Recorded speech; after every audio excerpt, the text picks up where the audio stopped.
Hello दोस्तों, हम लोग आज मुग़ल काल में औरंगज़ेब के बारे में पढ़ने वाले हैं, जिसको हम लोग आलमगीर के नाम से जानते हैं। तो औरंगज़ेब से अभी तक जितने भी प्रश्न कम्पिटिटिव एग्ज़ाम में पूछे गए हैं, चाहे कोई भी एग्ज़ाम हो, सभी एग्ज़ाम के लिए वीडियो काफ़ी महत्वपूर्ण है। तो चलिए हम लोग वन लाइनर प्रश्न इसको सॉल्व करते हैं। औरंगज़ेब सर्वोच्च गद्दी पर कब बैठा था? तो औरंगज़ेब जो था गद्दी पर कब बैठा था? 31 जुलाई 1658 ईस्वी को। लेकिन आपको ये एक बात याद रखना है कि औरंगज़ेब का 2 बार राज्याभिषेक हुआ था। कितना बार हुआ था? 2 बार राज्याभिषेक हुआ था। एक बार 31 जुलाई 1658 को हुआ था और पहली बार जो बैठा था वो आलमगीर के नाम से, फिर उसके बाद में गाजी के नाम से बैठता है। दूसरा बार जो हुआ था जून 1659 में हुआ था। ठीक। औरंगज़ेब की माता का क्या नाम था? मुमताज़ महल। आपको पता ही होगा, यही मुमताज़ महल, जिसका वास्तविक नाम क्या थी? आरजूमंद बानो बेगम। क्या थी? आरजूमंद बानो बेगम। और यही शाहजहाँ की पत्नी थी, आपको पता होगा। और औरंगज़ेब का अगर पूछ लिया जाए कि गुरु का क्या नाम था, तो औरंगज़ेब का दोस्तों गुरु का क्या नाम था? तो औरंगज़ेब का गुरु का नाम मीर मोहम्मद हकीम। क्या नाम था? मीर मोहम्मद हकीम। पूछेगा किसका गुरु का नाम था? तो औरंगज़ेब का था। ठीक। औरंगज़ेब ने प्रथम युद्ध किसके विरुद्ध लड़ा था? दोस्तों औरंगज़ेब जो था वो प्रथम युद्ध ओरछा के जुझार सिंह के खिलाफ लड़ा था। किसके खिलाफ लड़ा था? ओरछा के जुझार सिंह के खिलाफ। नेक्स्ट, औरंगज़ेब ने असम जीतने का कार्य किसे सौंपा था? तो औरंगज़ेब जो था अपने सेनापति मीर जुमला को असम जीतने के लिए भेज दिया था। ठीक। पुरंदर की संधि पूछा जाता है कि कब हुआ था? 1665 में। किसके किसके बीच में हुआ था? तो शिवाजी और जय सिंह। और जय सिंह किसके तरफ से संधि कर रहा था? तो यह औरंगज़ेब की तरफ से कर रहा था। ये बात आपको याद रखना है। ठीक। नेक्स्ट अगला है, मल्हा और अकबर गोकलपुरा के किस शासक के मंत्री थे? तो ये अबुल हसन के मंत्री थे। शिवाजी को कैद कर औरंगज़ेब ने कहाँ रखा था? क्वेश्चन यही पूछ रहा है, शिवाजी को कैद कर कहाँ रखा गया था? तो जयपुर भवन में रखा था। औरंगज़ेब ने कहाँ कैद कर रखा था? जयपुर भवन में। मराठा राज की नींव किसने डाली थी? दोस्तों मराठा साम्राज्य का संस्थापक शिवाजी महाराज थे, छत्रपति शिवाजी महाराज थे। नेक्स्ट, गुरु तेग बहादुर की हत्या किसने किया था? तो गुरु तेग बहादुर की हत्या औरंगज़ेब ने करवाया था। और ये औरंगज़ेब सिखों के 9वें गुरु थे। सिखों के 9वें गुरु पूछेगा कौन था? तो गुरु तेग बहादुर था। आप लोग ये बताओ, सिखों के 5वें गुरु का हत्या कौन करवाया था? 5वें गुरु का हत्या कौन करवाया था? चलिए बढ़ते नेक्स्ट अगला प्रश्न देखिए, वह गुरु ग्रंथ किसने प्रारंभ किया था? तो वह गुरु ग्रंथ गुरु गोविंद सिंह ने प्रारंभ किया था। गुरु गोविंद सिंह सिखों के 10वें गुरु थे। सिखों के 10वें गुरु थे और अंतिम गुरु भी हम कह सकते हैं। सिखों के अंतिम गुरु भी पूछे तो आपको यही बताना है। और गुरु गोविंद सिंह ने 1699 में खालसा पंथ का स्थापना किया था। किसका किया था? खालसा पंथ का स्थापना किया था। ये सब प्रश्न आपसे पूछा जाता है। इसका जन्म पटना साहिब में हुआ था। ये बात आपको याद रखना है, जिसको गुरुद्वारा के नाम से हम लोग जानते हैं। ठीक। गुरु गोविंद सिंह कौन सा गुरु कहलाते हैं?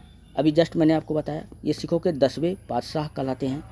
औरंगज़ेब के समय हिंदू मनसबदारों की संख्या लगभग कितनी थी? जब औरंगज़ेब का कार्यकाल था उस समय हिंदू मनसबदारों की संख्या लगभग कितना था? तो 33% था। ठीक। औरंगज़ेब की मृत्यु कब हुई थी?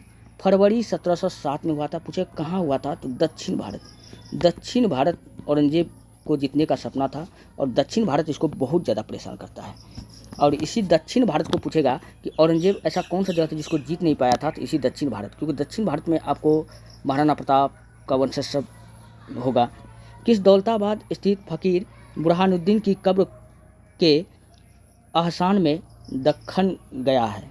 अच्छा, औरंगज़ेब का यहाँ क्वेश्चन देखिए, किस दौलताबाद स्थित फकीर बुरहानुद्दीन की कब्र के आहसान में दखन गया है? कहने का मतलब है कि औरंगज़ेब को जो दफनाया गया है, किस फकीर के बगल में दफनाया गया है? आपको बताना है कि बुरहानुद्दीन के कब्र के बगल में। आहसान मतलब क्या हो गया? बगल में दफनाया गया है। और कहाँ पर इसका कब्र कहाँ है? तो दौलताबाद में। महाराष्ट्र के कहाँ है? दौलताबाद में है। ये बात आपको याद रखना है, बुरहानुद्दीन के कब्र के पास में। नेक्स्ट, औरंगज़ेब ने अपने शासन का आधार किसको बनाया था? कुरान को बनाया था। नेक्स्ट, औरंगज़ेब ने जजिया कर लगाया था 1679 ईस्वी में। अच्छा, जजिया कर जो था यह हिंदुओं से लिया जाने वाला टैक्स था। किससे? हिंदुओं से लिया जाने वाला टैक्स था। बनारस के विश्वनाथ मंदिर और मथुरा के केशव राय मंदिर को किसने तोड़वाया था? तो 1669 में औरंगजेब ने तोड़वाया था। शिवाजी ने मुगलों को किस संधि के द्वारा किले को सताड़ित किया था? तो पुरंदर के संधि के द्वारा। नेक्स्ट अगला है, किस मुगल बादशाह को आलमगीर कहा जाता है? तो औरंगजेब का वैसे पूरा नाम अबुल मुजफ्फर मोइनुद्दीन मुजफ्फर बादशाह बहादुर आलमगीर या गाजी इसका पूरा नाम था। तो आलमगीर हम लोग औरंगजेब को ही कहते हैं क्योंकि यह आलमगीर की उपाधि को धारण किया था। किस मुगल बादशाह को जिंदा पीर भी कहा जाता है? तो जिंदा पीर भी हम लोग औरंगजेब को ही कहते हैं। किस बादशाह के अंतर्गत मुगल सेना ने सर्वाधिक हिंदू समाहित थे? औरंगजेब के बारे में कहा जाता है कि यह बहुत कट्टर था, इस्लाम को शरीयत को मानता था, शरिया को यह मानता था। लेकिन इसके कार्यकाल में एक बात सत्य है कि काफ़ी हिंदू भी थे।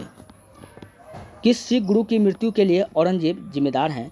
तो सिखों के 9वें गुरु तेग बहादुर के लिए। तो धर्मत का युद्ध कब हुआ था? अप्रैल 1658 में हुआ था। किनके किनके बीच लड़ा गया था? तो औरंगजेब और उसके बड़ा भाई दारा सिखों के बीच लड़ा गया था। औरंगजेब और औरंगजेब का बड़ा भाई का नाम क्या था? दारा। इन्हीं के बीच में धर्मत का युद्ध लड़ा गया था, जिसको उत्तराधिकारी युद्ध के नाम से हम लोग जानते हैं। नेक्स्ट, औरंगजेब ने अपने पिता को किस किले में नज़रबंद कर दिया था जहां उनकी मौत हो गई थी? तो दोस्तों इसको आगरा के किला में बंद कर दिया गया था और यहीं पर इनका मौत हो गया था। और कहा जाता है कि शाहजहां के अर्थी को हिजरों ने मिल करके दफनाया था।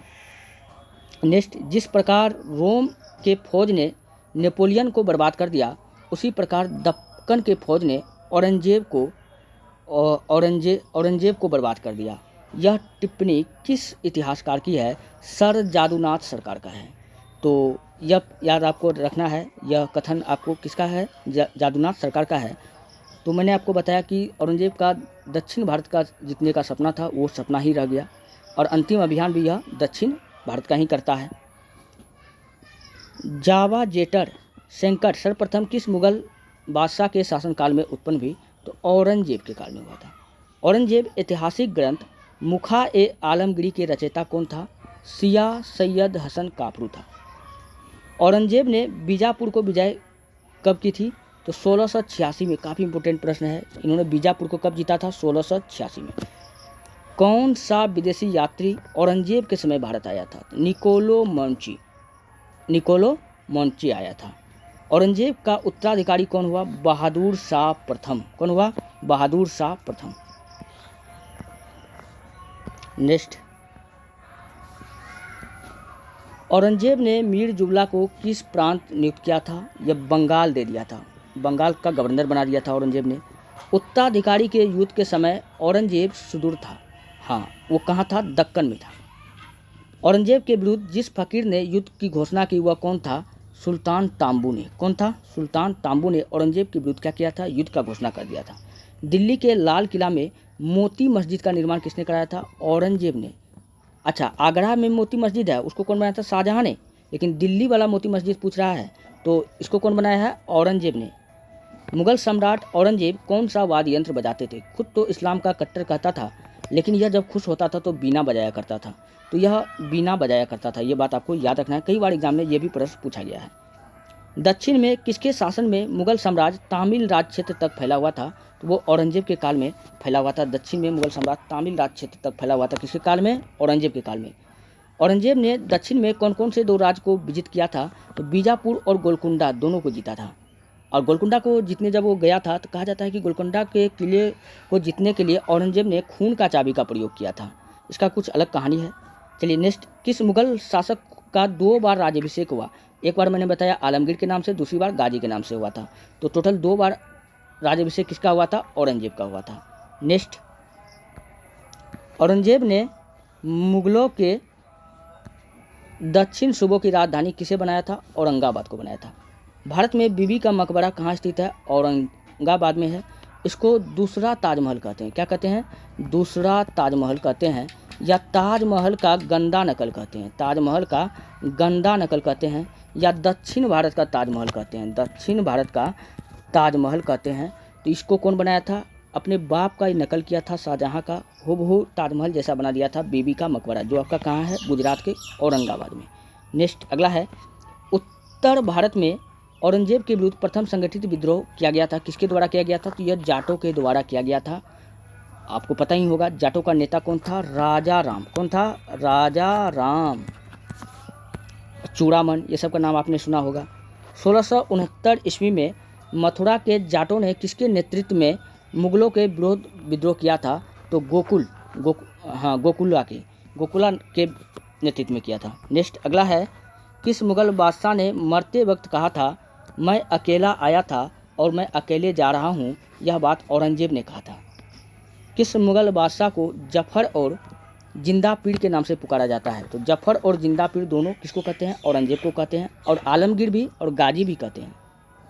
साखी मुसाफिर खां की रचना महासिर ए आलमगीरी किस मुगल राज का गवेषण की संज्ञा दी गई थी? तो जादूनाथ सरकार ने इसको संज्ञा दी थी। मुगल काल में मंत्री परिषद को क्या कहा जाता था? तो मुगल काल में मंत्री परिषद को वजारत कहा जाता था। क्या कहा जाता था? वजारत कहा जाता था। नेक्स्ट, मुगल सम्राट किन दिन अपना दरबार लगाते थे? तो मुगल सम्राट का जो दरबार लगता था औरंगजेब के समय में बृहस्पतिवार को वो लगाते थे। फ्रांसीसी यात्री औरंगजेब के वो कौन थे? चिकित्सक था। कौन था? चिकित्सक था। नेक्स्ट, औरंगजेब के बारे में जानते हैं। औरंगजेब द्वारा चलाए गए जिहाद का क्या अर्थ होता है? तो जिहाद का अर्थ होता है दार उल इस्लाम। अब इस बात को समझिए, दार उल इस्लाम का मतलब क्या हो गया कि हिंदू धर्म को इस्लाम धर्म में कबूल करना।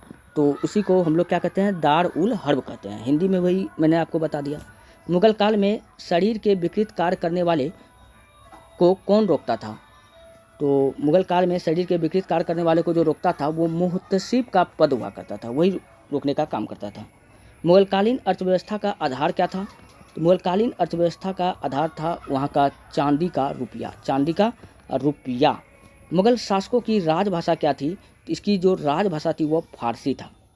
मुगलकालीन भारत में राज्य की आय का प्रमुख स्रोत क्या था? तो भूमि राजस्व हुआ करता था। और भूमि राजस्व अकबर के काल में सबसे अच्छा था। और इसका कॉपी कौन किया था? टोडरमल ने किया था। किसका? शेरशाह सूरी का कॉपी किया था। ये भी प्रश्न पूछा जाता है।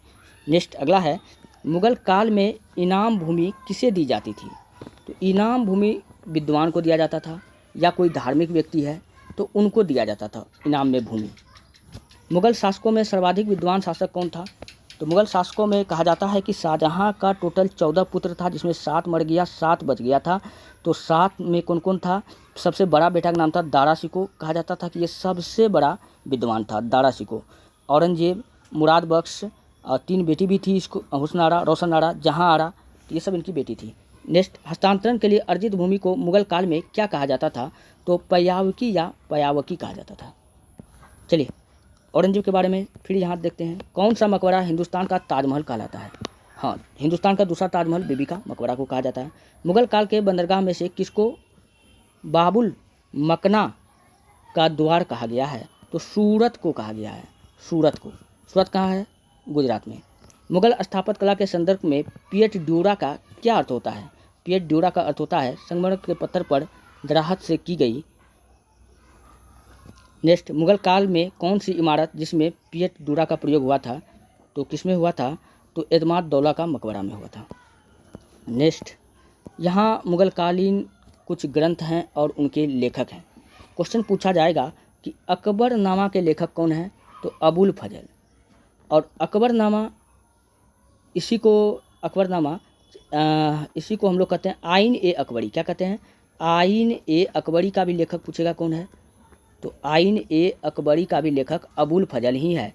और आइन ए अकबरी को अबुल फजल ने 5 भाग में बांटा है। कितना भाग में बांटा है? 5 भाग में। और इसी आइन ए अकबरी का जो तीसरा वाला भाग है, इसी को हम लोग क्या कहते हैं? अकबरनामा कहते हैं। तीसरा भाग को क्या कहते हैं? अकबरनामा कहते हैं। तो आइन ए अकबरी, अकबरनामा और बादशाहनामा।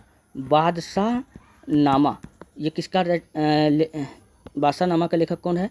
अबुल फजल। ये तीनों के लेखक कौन है? अबुल फजल। नेक्स्ट अगला है, हुमायूं नामा का लेखक कौन? गुलबदन बेगम थी हुमायूं नामा का। और ये गुलबदन बेगम ने अपने भाई जहांगीर के आग्रह पर किया था। और ये बाबर की पुत्री थी। बाबर की पुत्री थी गुलबदन बेगम। बाबर नामा कौन लिखा है? अनीस करजनी ने। आत्मान मथीर काजिम के द्वारा लिखा गया है। आइन ए अकबरी अबुल फजल के द्वारा लिखा गया है। शाहजहाँ नामा शाहजहां नामा को कौन लिखा है? इनकलीब खान ने लिखा है। तारीख ए अकबरी इसको कौन लिखा है? इसको लिखा है निजामुद्दीन अहमद ने।